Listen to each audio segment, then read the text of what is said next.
2025ஆம் ஆண்டுக்கு என்ன உதவிகள் உங்களுக்கு தேவை இப்ப தற்செயலமா? எங்களுக்கு இப்பவும் அந்த அந்த இயர்லி ஸ்பான்சர்ஷிப் ரிக்வெஸ்ட் இப்போ 2025 வந்து கொண்டிருக்குதோ வந்ததை நாங்கள் ஃபைனலைஸ் பண்ணிட்டோம். இத்தனை பேருக்கு உதவி தேவை, அதை எடுக்கணும்னு சொல்லி. ஓகே. ஸோ அப்போ அதில் ஒரு 25 யூனிவர்சிட்டி ஸ்டூடெண்ட்ஸுக்கு ஹெல்ப் வேணும் எங்களுக்கு. 25 university university students and about 60 GCA level students. So university students sponsorships can be ஒரு 3 years 4 years இருக்கலாம். Okay. $550 Canadian a year. But on the A-level students, only 2 years. 2 years $450 per year per year. for 2 years only. But அதில் ஒரு 60 பேர், அந்த 60ல் 40-45 பேர் from up country. உதவி செய்யணுமெண்டா இப்பொழுது தற்செயலமா it's best time. ஏன்டா going into the new year.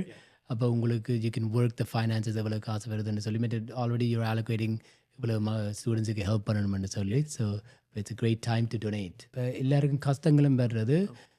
சில பேர் இப்போ நான் அந்த உங்களோட இவெண்ட்டுக்கு வந்திருக்கேக்க ஒரு ஆள் மெடிசன் வேண்டுறதுக்கே காசு இல்லை, ஆனால் லைக் அவள் டொனேட் பண்ணி கொண்டு இருந்தவா அந்த IMHOவுக்கு, ரைட்? ஸோ அப்படி இப்போ நான் ஒரு ஆள் இப்போ நான் சொல்கிறேன் எனக்கு 4 பிள்ளைகளை ஸ்பான்சர் பண்ண போகிறேன்னு சொல்லி நான் வேலை லூஸ் பண்ணிட்டேன். அது கஷ்டம் வந்தால் நீங்கள் your flexible to say okay. நாங்கள் யூஸ்வலி சொல்கிறது அது பிரச்சனையே கிடையாது. முதல்ல ஓரளவுக்கு அந்த லெட்ஸ் ஜஸ்ட் சே நீங்கள் 6 months ஒருக்கா பே பண்ணி கொடுக்குறீங்க, இல்லை 3 months ஒருக்கா பே பண்ணி கொடுக்குறீங்கன்னா அந்த ப்ரீவியஸ் பேமெண்ட்டுக்கு முதல்ல உங்களுக்கு சொன்னீங்கன்னா then will be very flexible.